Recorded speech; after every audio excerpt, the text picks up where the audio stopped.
Today in r/malicious compliance. Managers' trust issues leads to lots of overtime. Read another compliance story that reminded me of this. Color at the end.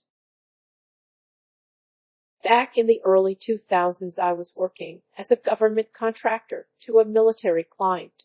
Overall, a good job. Unlike most of these jobs, these paid per hour instead of salary. Important later, I didn't question it when hired, as I was told it was a 40-hour-a-week job. I came in at 800 and left at 1700 with an hour for lunch. A little background on contracting in general. It's not 100 accurate, but enough that you get the point. A contractor works for a company that has an agreement or contract with a government agency. Often, the company is referred to as the contractor as opposed to me, a contractor. Big C, little c, psi, icy.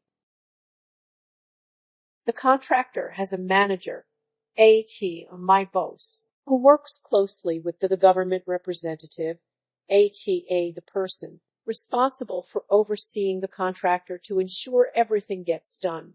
A contractor doesn't technically work for the government representative, but that's not how it works in the real world. In this case, the government representative drove my workload on a daily basis. Fortunately, he left me alone most of the time because he knew that I knew what I was doing. He had no idea how to do what he hired me to do, and he had other problems to deal with. It took about a week before the nice government representative reverts into head manager. My boss had warned me about this, so it wasn't unexpected. It didn't really cause me any issues, as I just avoided him when his heat was on. It also helped that he had some weird working hours. Important later, coming into office until noon and leaving at 2100. We suspected it was issues with his wife, but left it alone. Fast forward a couple of months and attend a routine meeting with my boss and head manager to review the monthly reports for my team, accomplishments, issues, future planning, etc. This is the only time head manager reviews contract-related activity. The meeting goes as usual, and when my boss asks if there's anything else we need to discuss, head manager says that he thinks that the contractors are padding their hours. We, of course, want to know so that we can investigate and address the issue. He says, all of them. Note, I'm one of those them. I managed to remain calm, and after a few minutes of questions, we ask how he would like the contractor to handle the situation. His response, have everyone here when I get here and leave after I leave. I diplomatically remind him of his unpredictable schedule and how problematic that would be. He doesn't back off, and we agree to his new terms, with a signed requirements document, of course. See where this is going yet. Begin 3, 2, 1. I informed all of my team members that they would now report to work at 600 and would not be able to leave until head manager had been gone for 5 minutes. I was the first in and last out every day. So much overtime was racked up that next month. My team averaged 65 hours per week for the entire month. That means every team member billed an average of 77, 5 hours a week, nearly double the usual 40. During the next monthly meeting, I placed the new requirements document the head manager had signed on top of the handouts. Page 1. Then we went over the massive list of tasks the team has accomplished that month. Head manager was very impressed and congratulated us on a job well done.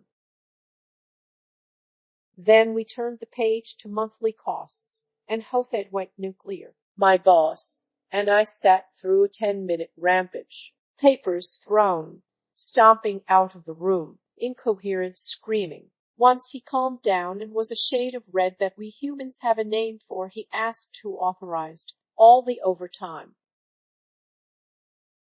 I said If you turn to page 1 of the handouts, you'll see that you did. He sat there for a good 3 minutes staring at the table before signing off on the monthly reports.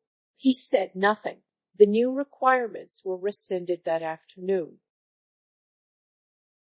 Calder, Huffhead manager, says that hourly contractors have to be there before he arrives and can't leave until he does. Contractors rack up massive overtime for an entire month before policy is rescinded. Edit Woot. Reddit Gold.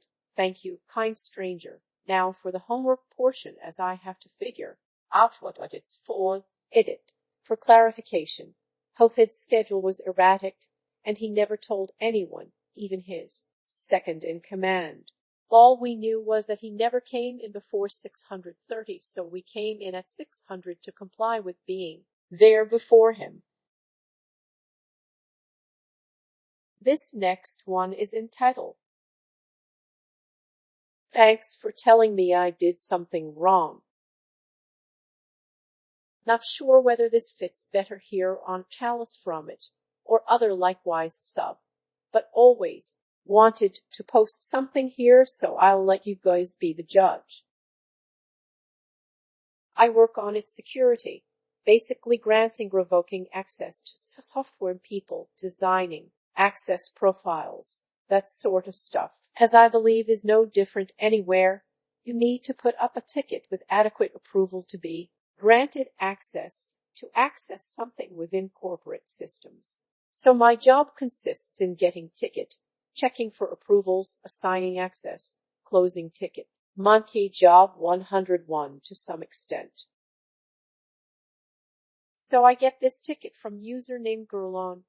Please grant access to users Girlon and Girl2 as per attached approval. I open the attached mail to find a long as can be chain of emails with an approval for Girl2 to be granted profile size issued by the proper approver way in the bottom. It's not generally an issue that the approver is not the last person to email, as one could say. Alter the email to read approved instead of denied upon forwarding the email to someone else, which I find to be an issue, but apparently our internal audit does not. I therefore proceed to process the ticket as one would. Access is granted to Girl2. No approval was provided to Girl1, therefore no action taken. It closed. Few days go by and I get a second ticket. Please grant access to user Girl1 as per attached approval. I tend to remember these cases, especially when something out of the ordinary happened, or verbiage used is pretty much the same. As soon as I opened the email, déjà vu hit me like a brick. So I proceed to selective read the email up to the point with the approval, when I pay attention to the date it was issued, January 2019. Also, it was changed from Girl2 to Girl1 in evident different font. Well, I could accuse her of forging an approval, but I really got no time to deal with such. Also, I would need to rework the previous one. So I proceed with, as per policy, approvals should be no older than 30 days, which is true, and should be the last email issued by the approver, i.e., not forwarded to someone, which isn't necessarily mandatory, but would save me from trouble. Closed. Hours later, same ticket is reopened as I expected, and user goes all caps, but ticket 123 was processed with this same approval date. Please take action. And take action I did. Sorry for the oversight. Access to profile size has been revoked effective immediately. Thank you. Thank you. Thank you for letting me know. Closed. Looking forward for the third ticket. This next one is entitled,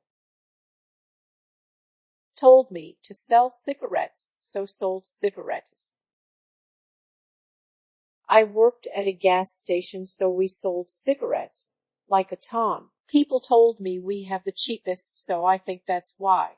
Anyway, I was working overnight when a guy came in and asked for 5 cartons of Newport Short, carton equals 10 cigs and running low on cigarettes and trying to keep some for other customers. I told him we don't have much left, and we could only sell him 2.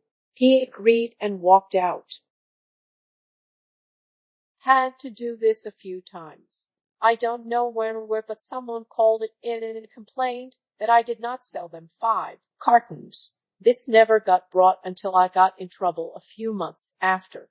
I got written up for not cleaning the cabinets, but with that write-up was a different one underneath. Yep, the guy in didn't sell 5 cartons too. So I got written up 3 months prior and just learned about this. I said nothing and signed the papers, but the malicious compliance came in.